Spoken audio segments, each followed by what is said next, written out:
Okay, so in this video we will see how to calculate the torque caused by a force at an angle.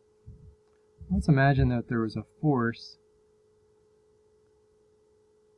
here at, say, a 40-degree angle, and the force was 10 newtons.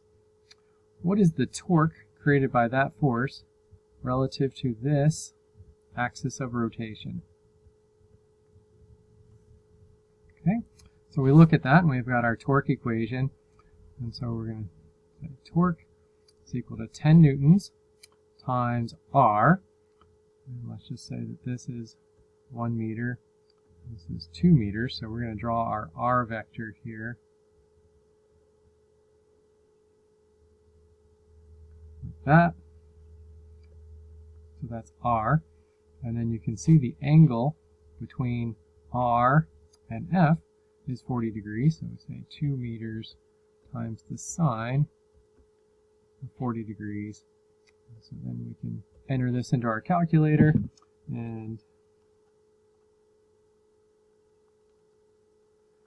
we'll get a value of 12.9. 12.9 Newton meters. Let's look at another example. Change color here so you can tell it apart. And you just want to be careful so for example, if we had a force being exerted here, and then this angle was labeled as, let's just say 30 degrees. Let's say this is a 20 or 2, let's make it big. Let's make it a 205 Newton force. There we go. So let's calculate the torque for this.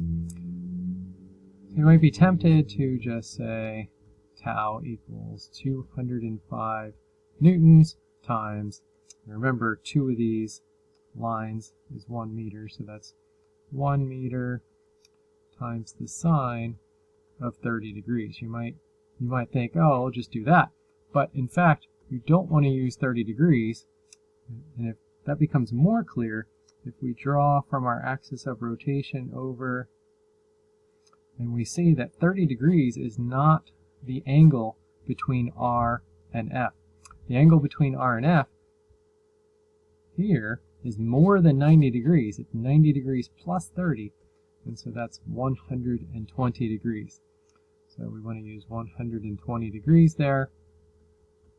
And just a quick calculation.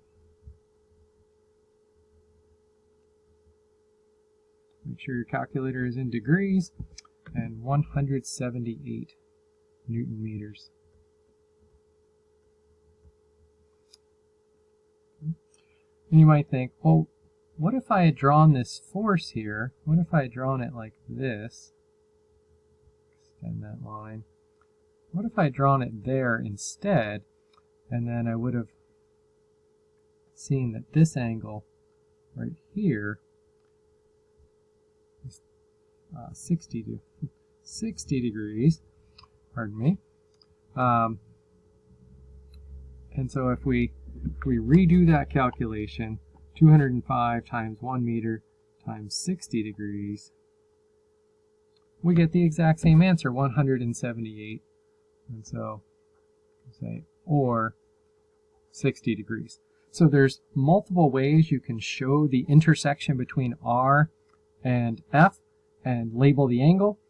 But regardless, you're always going to, if you draw them in the right direction, you're always going to get 60 degrees or well, for this particular example, you're always going to get 60 degrees or 120, and so it's going to come out the same.